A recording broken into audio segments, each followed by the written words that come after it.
Today I am doing a Sharp X68000 test, and I'm gonna load my RetroArch right from the main GUI right now. Then I'm gonna go to load core, and I'm not running the games from the main GUI, I'm running them from a dummy folder. I do that for my testing purposes, and games that I'm not concerned with saving. So I'm going into my load core. And you can do this from any core. You can load any core from the main GUI and do it as well. But I'm loading the Sharp core right here. Then I'm going to go to load content. Go into my start directory. I made a dummy directory. And then I have all my game sets in there. Like full sets of MAME, Genesis, NES, Nintendo 64. Not full PlayStation 1 or Saturn, of course. But you know what I mean. Most of the cartridge formats I have full sets of here. But I'm going to test out some X68000 games.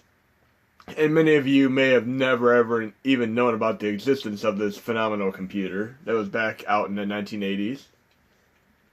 And we're going to just load a random game here.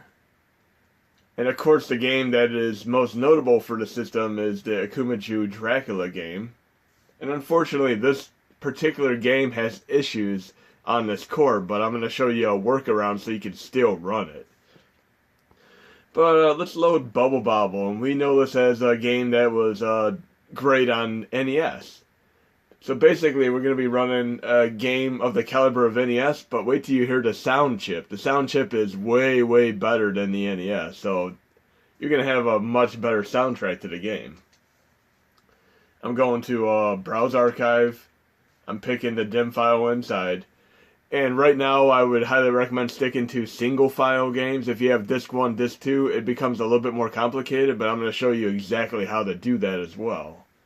But here's Bobble.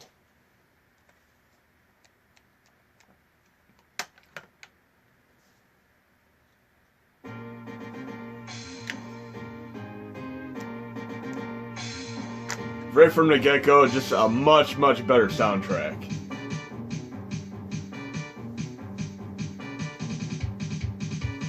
And this was used as a development system for Capcom, and they basically made many, many arcade games on it. I mean, you're able to run NES quality games, Genesis, Super Nintendo, and arcade games. Many of these are almost straight arcade ports from here to the arcade.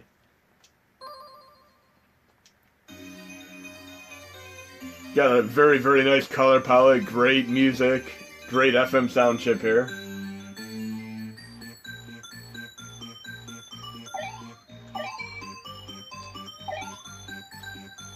So we all know how to play Bobble, but I'm going to go to a quick menu. I'm going to go back and load content again, start directory. I'm going to go to dummy again.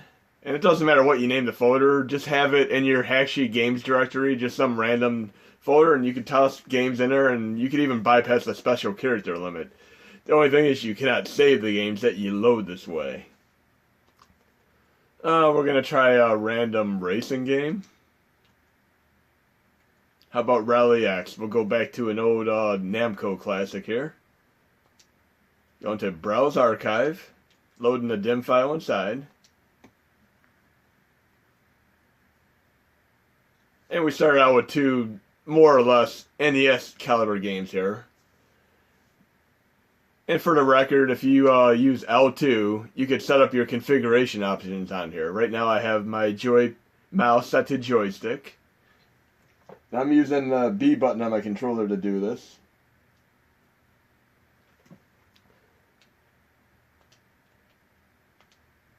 And this system reset will be in handy too when I show you the next thing I do.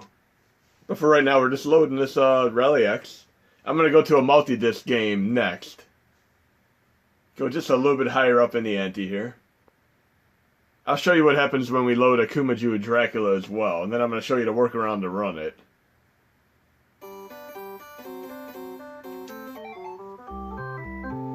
And this looks spot on for the arcade counterpart. So here we have a computer that was basically the equivalent of $3,000 US that was used as a development tool for companies such as Capcom. This is sort of like Pac-Man with the cars. It's kind of funny. If you ever gotten any Namco Classics collections, you'd almost always see a Rally X mixed in there somewhere. But we're going to go up just a little bit higher here. I'm going to go to Load Content, Start Directory, Dummy. And I have these all compressed now. If you're going to run multi-disc games, I would recommend doing them uncompressed. You'll see why in a moment.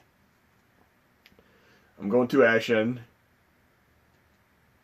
I'm going to load, we'll do it like they say, Daimake Mara. And that's basically Ghouls and Ghosts. I'm going to browse archive. You notice there's 2 discs here. I can load one right now.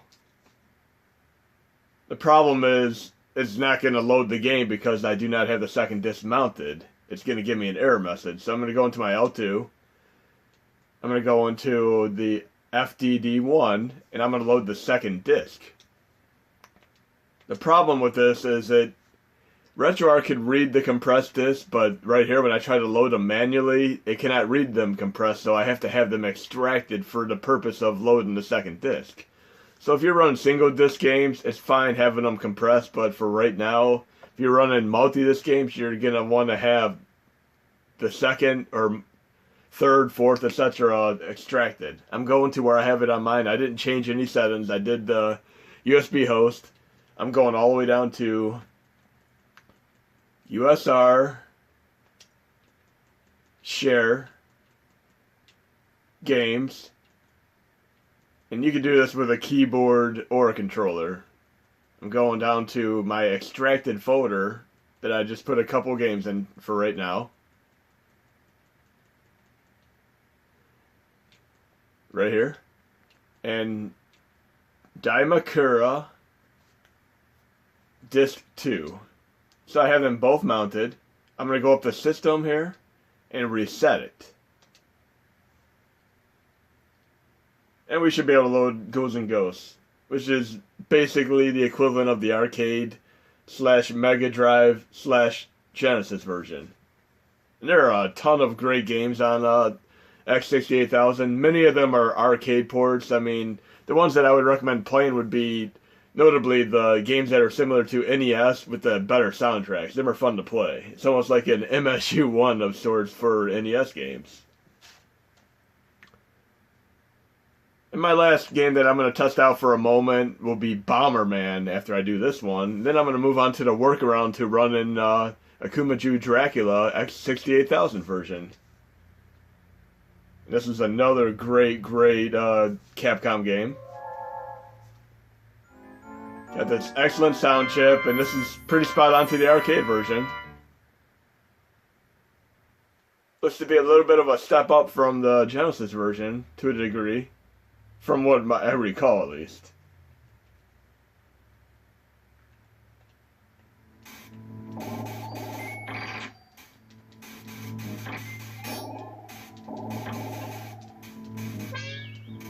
Now, this system is predominantly shmup games, just for the record.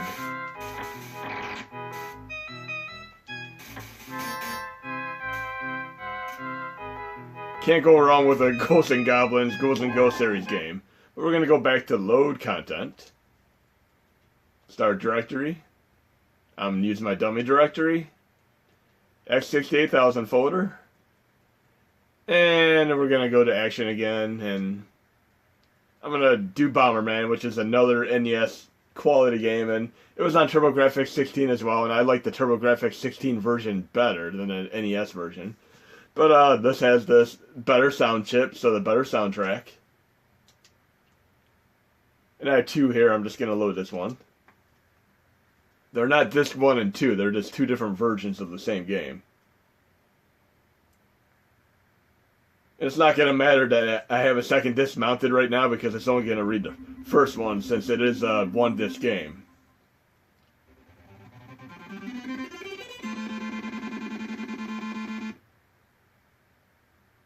And there is a slight CPU intensive nature on some games, so you'll get a little bit of slowdown depending on which game you load. You might load a higher end game like Darius and have a little bit of a finicky sound issue. But for the most part, most of the games run great. So it has a color palette that, say, TurboGrafx 16 has. It has more colors than NES would have, but it has a better soundtrack than both NES and TurboGrafx 16. So I'm really, really loving playing some of these classic NES-style games that have better color palettes and better soundtracks. This is pretty awesome. And I would have never, ever been able to afford a $3,000 computer back in the 1980s, and 1980s, early 90s, and of course, with inflation, this would have been way, way more than $3,000 back then.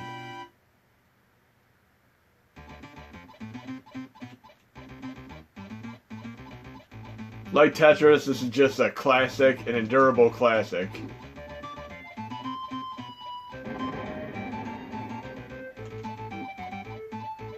So now we're going to do the workaround to load in Akumajou Dracula. I'm going to exit back to RetroArch. And this game must be played. It really, really is a great Castlevania game in a series that a lot of people just are not aware of or didn't have the means to play. But there's an underrated gem on PlayStation 1 that includes the original intact version of Akumajou Dracula. This is Castlevania Chronicles for PlayStation 1.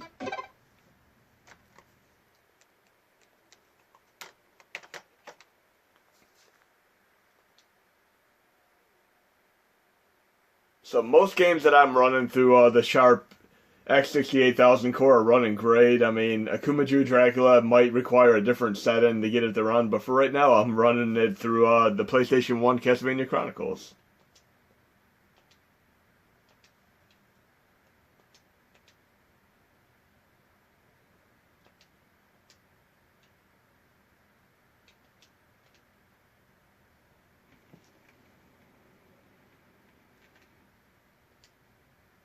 For the record, right now I'm going to my quick menu. I am using the Extreme Filters variant of RetroArch, and I have 2XL as my shader right now. It has smoother graphics. I used to love this on PC, and that's what I'm using right now.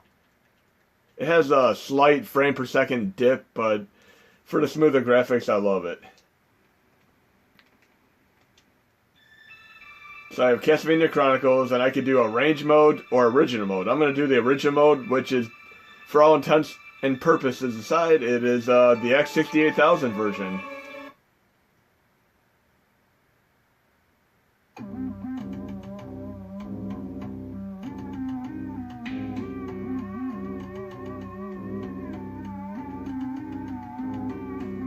Nice intro here. Same soundtrack.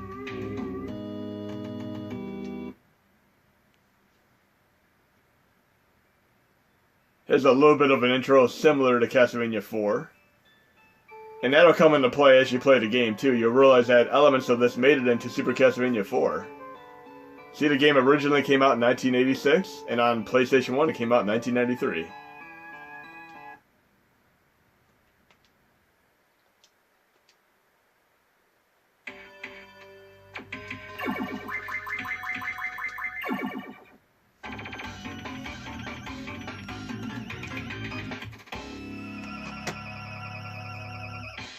So basically, while you were playing NES, this game was hidden from your knowledge on a great Sharp computer in Japan.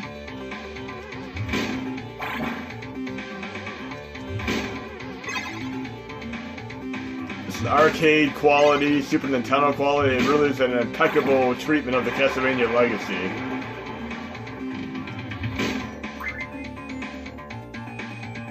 This reminds me of Castlevania 4 here.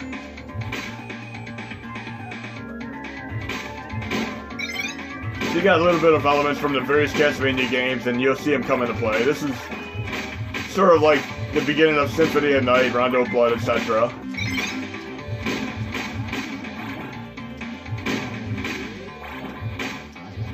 You can watch my last PS1 ripping video if you want to have this in full form and a decent size for the USB host.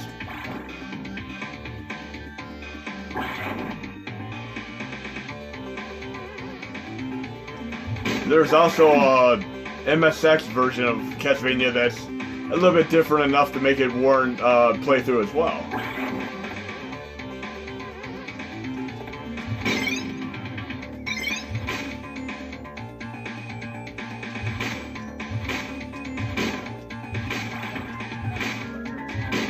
And I do so much testing in my videos and very little gameplay, and I'm gonna start doing a little bit more gameplaying in the videos. You'll see what I mean when I do my next arcade video.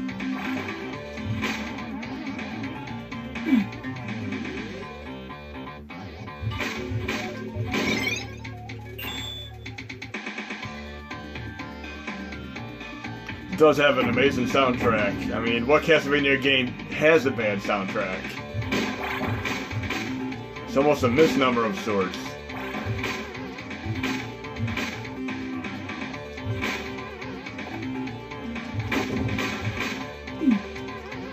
There, I got a little surprise of Igor's instead of a meat.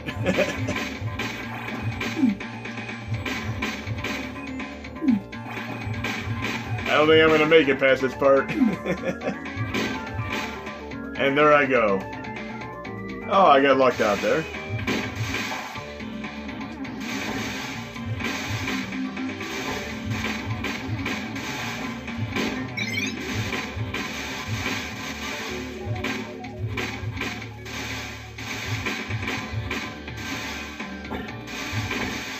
There we go. Anyways, this is Castlevania Chronicles, and I'm playing the X68000 version via the PlayStation 1 PCSX Rearm Core. I hope you enjoyed the video, and there'll be more to come.